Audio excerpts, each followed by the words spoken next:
joyous. If you're talking about 1 John, it's be alive. So it's the B series of commentaries, where when he gets to this book, it's be complete. And we're starting to see that that's exactly what this book is about. It's about completely coming to life. But in order for this to happen, what we started to look at last week, in order for this to happen, some things must be killed. In order for there to be life, there must be death. And then even a little bit further, we spent some time to talk about it's a matter of life and death. If some things don't die, then life's not growing. So there must be death if we're going to live a life with abounding, abiding, overcoming life. Now, there are some choices in our life. And we spent some time here. Goes back to Romans chapter 8. Paul would write that as well. And we have choices in life. We have choices on what we're going to do. When we make our choices, are we living? Are we sowing to the flesh? Or are we living and are we sowing to the Spirit? I used this analogy last week. We're either bowing down or standing up. If we're bowing down, we're still living with those chains. We're living in the flesh. But as we begin to stand up, we're living more and more in life.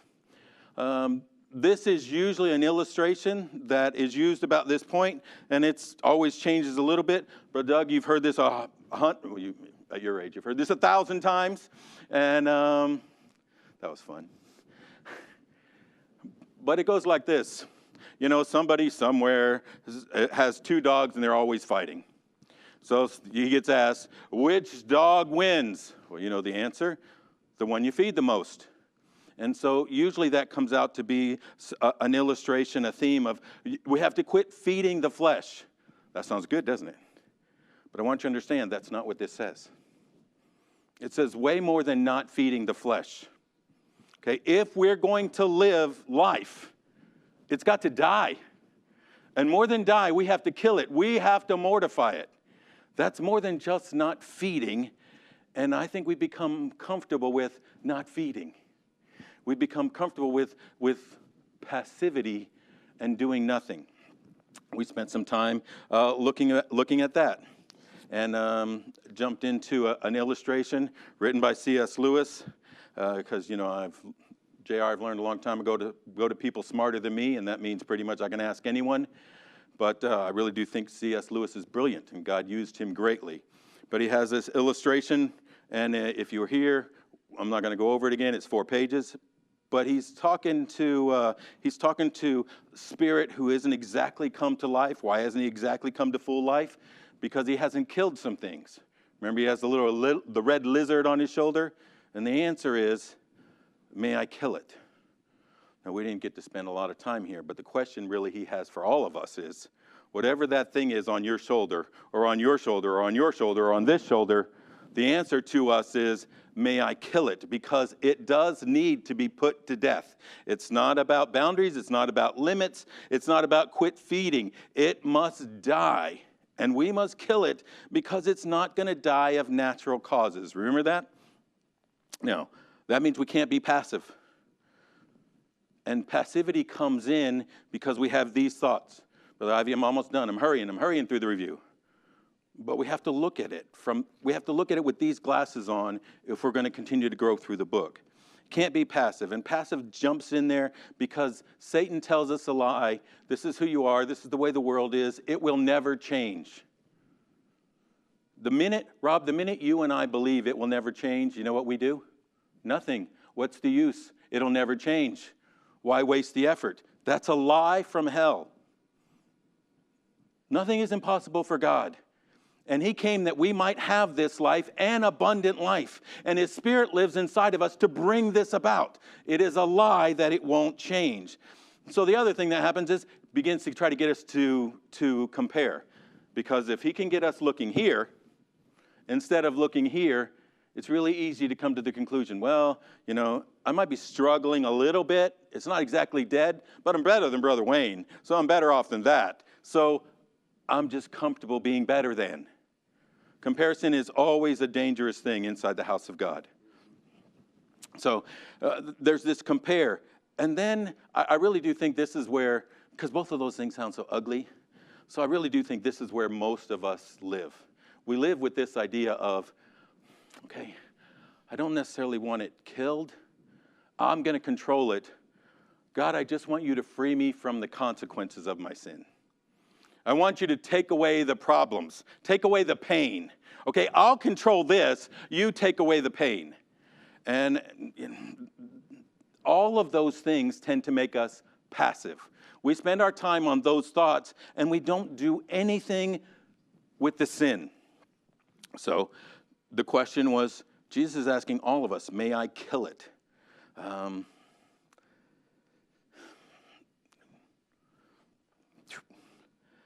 The second thing he's asking, and we spent some time on this last week too, towards the end, is are we even aware of what our binding sin is? You know, the one that keeps us bowed down instead of slowly standing up and growing in the Lord. And there's lots of things that's going to illustrate it. There's things that are going to reveal it. God wants us to learn and to grow. And Brother Kevin, these things aren't hidden. Okay, if we get to the place that I don't know, it's because we're not looking. It's because we want them to be hidden. We want to be passive and not have to deal with it. We distract ourselves. We keep ourselves busy because the path we're on illustrates what matters to us. The decisions we make, the desires we have. And if none of those things, okay, well, I never review those things. Well, you should. But even if, then there's the conviction of the Holy Spirit. Where we can say, yes, but I've been in lots of places in my life where I should have been convicted and I wasn't. Well, I know that. That's because we get to a place where we don't study, we don't pray, we don't serve. Brother Mark, we kind of isolate ourselves away from everything else. Guess what that shows? Guess what we just showed ourselves what we value. I don't need you to tell me, well, I don't really feel conviction, because my first answers are, how's your prayer life? How's your study? How's your service? Where do others fall into how you make decisions? And guess what? It's going to show. It's no wonder we don't feel any conviction, because we're walking around in life going, la, la, la, la, la, la, la, la, I don't hear you, I don't hear you. So the question is are we even aware of whatever that binding sin is? There are some at different times in life that say, well, Brother Jeremy, that's all good stuff, and I'm glad Paul wrote that, but right now I'm doing pretty well. I don't know that you can say I exactly have a binding sin. Well, let me tell you, Paul writes to almost every one of the churches, and he says this at some point in some way: awaken. Because if you can even come close to the fact, Miss Pat, if you can come close to the fact, if I can come close to the fact that that's the life I'm living and I don't have temptation to bow down, then I'm asleep. And we need to be awakened. This is where we're supposed to end last week. Jade, give me that passage in Mark, please. To those of us when we're asleep, and I pray it's not now since we're teaching Sunday school, I love this passage. And he cometh to the house of the ruler of the synagogue, and seeth the tumult, and them that wept and wailed greatly. And when he was come in, he saith unto them, why make ye this ado and weep? He said, what's all this about? Okay, the damsel is not dead, but sleepeth. Just between you and I, she's dead. But to the one whom all things are possible. And they laughed him to scorn. So he put him out, and he taketh the father and the mother of the damsel, and them that were with him, Peter, James, and John, and them that were with him, and entered into where the damsel was lying. Go ahead. And he took the damsel by the hand and said unto her, Talitha akuma, which is being interpreted, I say unto thee, arise. Brother Kevin, there are times I'm asleep. There will probably be times in the future I'm asleep. There unfortunately will be times you're asleep. I want you to understand, whenever you are sleeping, Jesus himself is saying to you, arise. I say to you, wake up to the life that I have put inside of you, to the life that I've called you. Quit settling for all the lies that say it can't happen, it won't happen, it's too hard, you messed up too bad, it doesn't, whatever they are, lies. Wake up. Great illustration. Okay. What it requires is that we need to focus on him. That's where we're going to end up here in a few minutes. Now, all this, Brother Ivy, that's where we should have left off. We didn't get that far. So some of that's new. But this is just how I think. You know this by now. So ask a question. All right, boom. I'm all excited. Talitha Kuma. But how do you do that? How do you put some things to death? So we try to end with this picture of, okay, all right, picture the chains, because we can picture. We can picture what our struggle and what binds us and you know, mentally the thoughts, because that's where the action comes from. Let's not deceive ourselves. So whatever binds us, just picture the sword of that Spirit cutting through it. I'm still all excited. I'm still having energy. I have some belief. I have some hope. I have some faith. But then after a short period, I still get to, well, how does that look like? Because it's not about self-denial or self-control. But Mark, even that, like we said last week, is a product of the fruit of the Spirit. Okay, our self-control, our self-discipline, it's myself that thinks this is the way to go. Okay, sooner or later, if that's what I'm relying on, I can't rely on that. So what does it look like to live this life out? Okay, since I was a teen, I heard, well, God's will, well, you just follow the Spirit. You want to know how many times what does that look like? So, but Doug, last, 3-4 weeks, I probably listened to 100 sermons or classes or dealing with this passage. Most of the time trying to argue with every single one of them. That's how why, how, what, when, where's this going, where did this come from? That's what I do. One of them, guy got to this section, and this is what his whole study is this. Let me give you 5 things that help put things to death. And I'm listening to it, I kind of like it. But then I gave it some thought. But Hank, all of his 5 things are things you have to do. Good things. It was a good sermon. I started outlining it. And then I put it up. And I went back to the passage. Because this passage isn't about things we have to do. There is something we have to do. Focus on him. That's what we have to do. See, the key to this isn't the 5 things. The key to this is in the beginning of this passage. If ye then be risen with Christ, seek those things.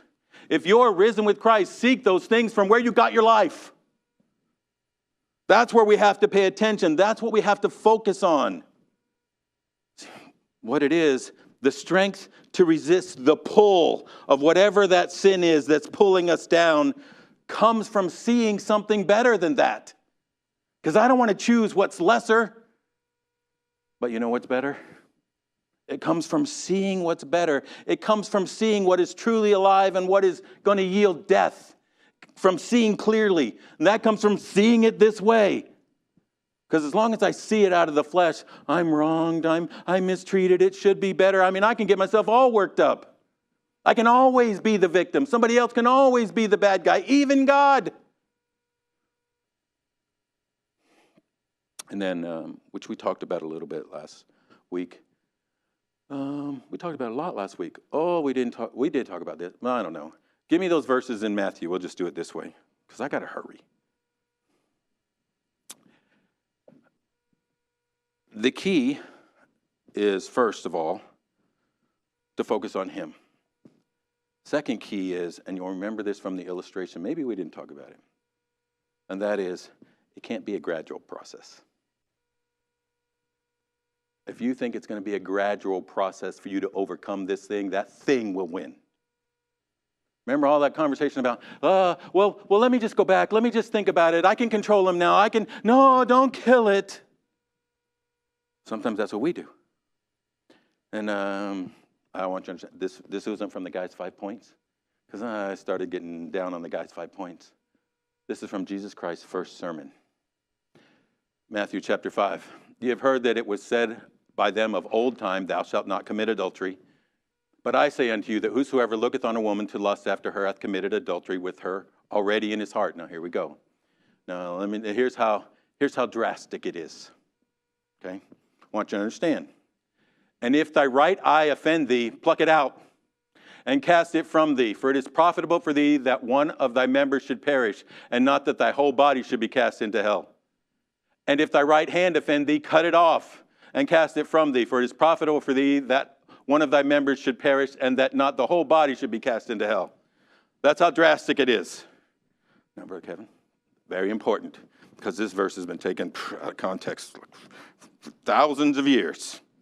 Okay, he's not saying you should cut your eye out. He's not saying you should cut your hand off. How do I know that? Because you can pluck your eye out and sin still starts in the heart. The problem is in the heart. What he's talking about is how drastic this is. This is not something you hold on to and play with. It's a matter of life and death. It needs drastic treatment. Okay, so 1, focus on him. 2, it takes drastic treatment. And the third thing, it's action. It's effort. It's follow. It's obey. It doesn't just happen. It's not passive. I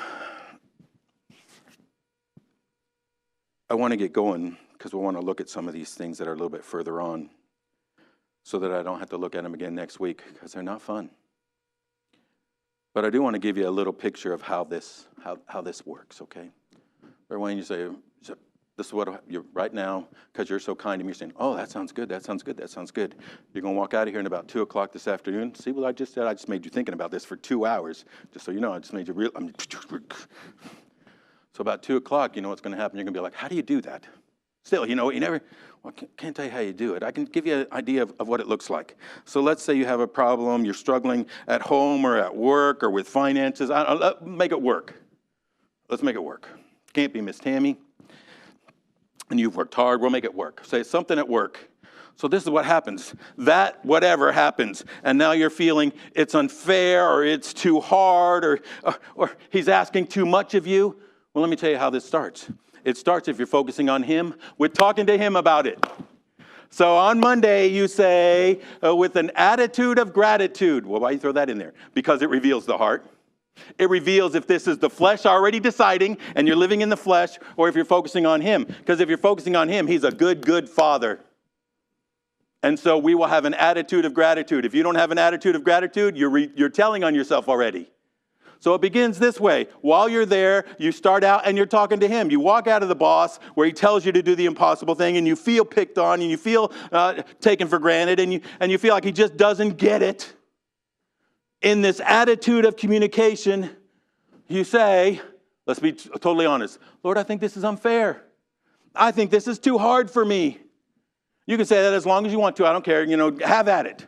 Somewhere you're going to get to the end. You just keep talking until you get to this part, because you're going to get to this part if you keep talking to him. But I know you love me. And I know you have the best for me. Why? Because you're talking to the one who does love you, and it will come out. You just keep talking to him long enough. And then you're going to end up with stuff like this. Rob is going to be like, Lord, I don't know what it is, but I do know you love me, and I still don't understand, and I still think it's hard, so I need you to help me. While I don't understand, help me see, help me learn, open my eyes. Oh, here I'm living life all in the scope, in the circle of Jeremy. Maybe it's not even about me. Maybe you're using me to affect the lives of others. Oh, what a privilege. But it's still too hard. Oh, but you'll still be there. Help me see their burdens. Lord, help me make it through. Then after all this good talk about me, I'm just telling you how it works with me. Then after all this good talk about, I'm the good guy because I know what to say, and I'm praying it right, and I'm doing it right, it'll get to, but if it's sin in my life, if it's the path that I'm on, then Lord, what I need is forgiveness, and I need to create in me. And if you do that, when you're done, it's not the same. Why? Because you're not living life in the fleshly plane that you control. You have now placed life straight at the throne of God. So did it change circumstances? It changed how you look at them. And when do you do that? Every day. Every day. That's what Paul means when he writes, pray without ceasing. And the minute we stop, we begin to go to sleep. We used these words last week: energy, activity, intentionality. Okay, that's how I live, with some energy, with some activity, intentionally going right here. Now, we've got 15 minutes left. That brings us to verse 5. Oof. I'm on page 2. So, 2 of a lot. Let me do this. So we get to verse 5. Mortify therefore, and it ends in this word, which is idolatry. All right, so, Brother Hank, this is me. So I'm going through here. I do the flyby. You know, that's kind of, again, how I think. I do the flyby. You know what sticks out in this verse? Not all those list of things in the front. What sticks out to me is, which is idolatry. Because really, that's the struggle. Anything we depend on for life other than God, it's an idol. Anything we have put into the place that I must have and that I need, and it can satisfy me. Anything that we give the power to and bow down to is an idol. And it hasn't been that long. Maybe it has been that long. But to me, it doesn't think like it's been that long since on Sunday nights we were going through the life of Elijah and Baal. And then I go back. So I'm still in flyby mode, Bro Hank. So then I go back and I look at the things above. And all those things above just smell of Baal. So, Mikey, I'm getting this idolatry and Baal and Elijah. And Elijah had to preach because the people of God are bending down to things that cannot give life. You see where I'm going? And then I stop flying by and I go right back here to this passage. And I realize this passage is written to Christians. Remember all the wonderful things that are said in chapter 1 about these people? Because of your love, because of your faith, because of the hope in the gospel that's in you. You've been reconciled. You've been taken out of darkness. You've been redeemed. Remember all those wonderful things? Paul said first. Okay, he's writing to those people because they used to be here. And if they're not careful, they'll still look to get their life from here. They're given just like us. So flyby's over. Now I got to come back. Now I got to come back and say, okay, that's a flyby. I'm not gonna teach Colossians from 1 Kings, although I wanted to.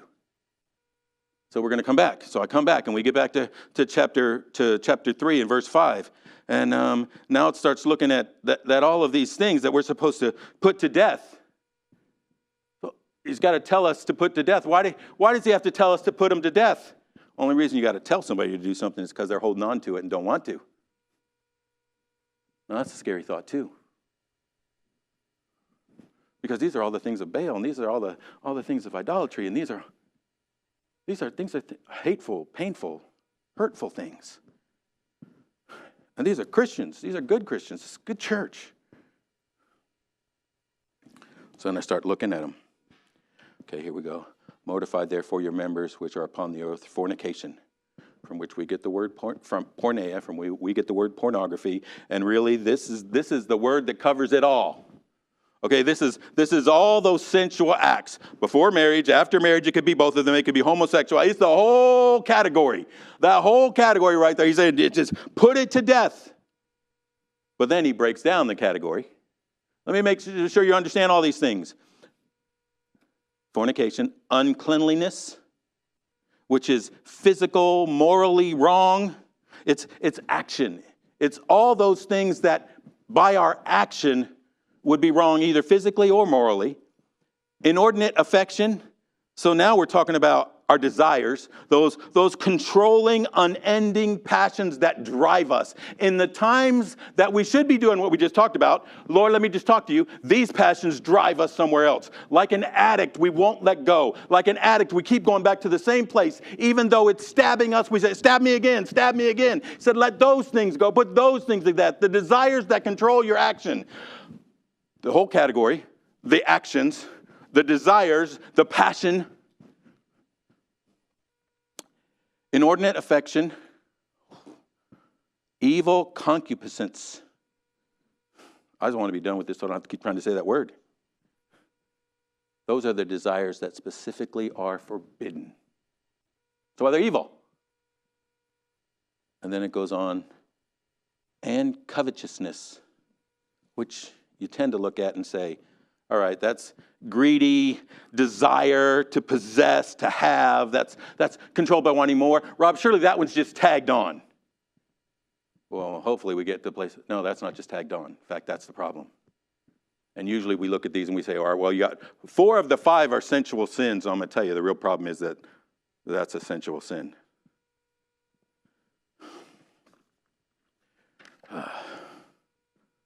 Well, I got a flyby, but I don't have time for a flyby. I'll just give you real quick. My flyby right here. No, I just can't. That's extreme. Kill, put to death, murder. Those are extreme. We can just go down to verse 8 and it says, lay some things aside. Okay, that sounds a little bit better. This is extreme. Why is it so extreme? And I also think about this. 10 minutes. I think about this, Brother Hank. Okay, you know how we keep saying that you become more and more alive? I wonder about this. Can these things become more and more put to death? Where it's easier and easier and easier. I think he would make it exactly that way, don't you? But you have to start somewhere.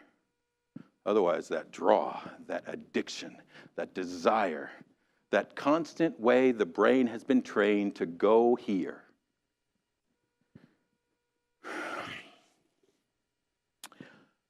This is a hard topic to examine. And here's why. Bruce, it's a hard topic to examine. You've grown up in church. Guess how I know? Most of the time, anytime somebody deals with these sensual sins, it is done so hard to keep somebody from going in there. There's nothing wrong with that, by the way. Great. Growing up as a teen, you again and again and again, trying to keep you from going there. Okay, but this is written because it's part of our struggle. I don't want you to deceive yourself that it's not. It's part of the struggle. It's part of the human struggle. This is not because, Paul had a sex problem. This is part of the struggle. Okay, and so he's writing it.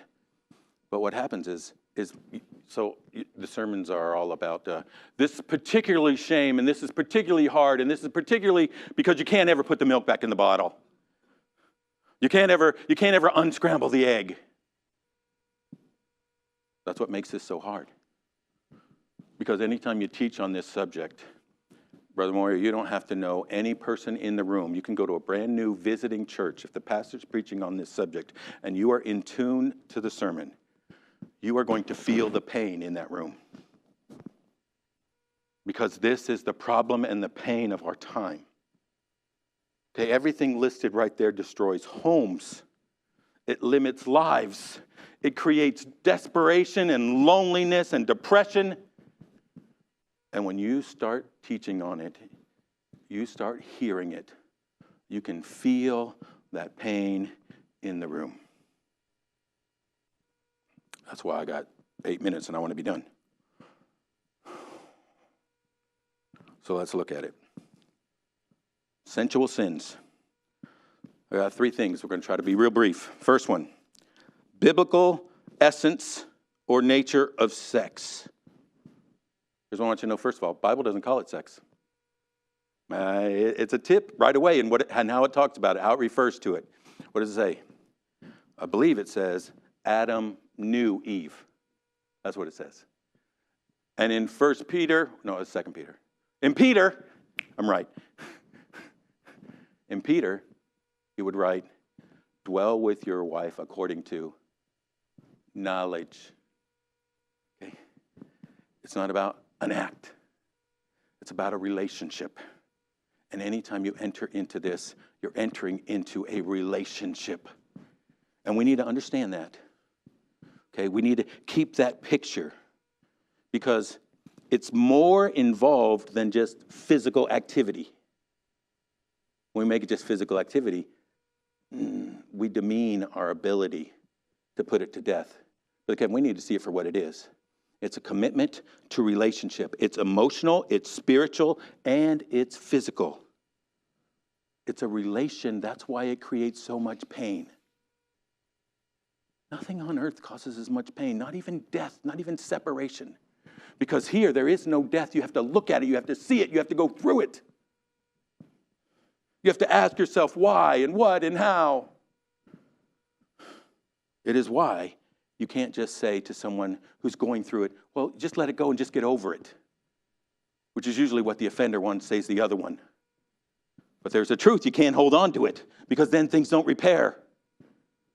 If we remember this, it just makes it much easier to put it to death, to see it for what it is.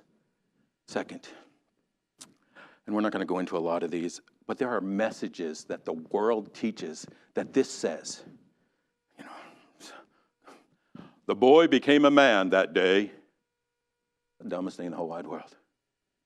Okay, because this is what it says. It says that this has power to initiate, to validate things like your identity, who you are, your masculinity, your femininity. It can affirm your value. It can create your desirability.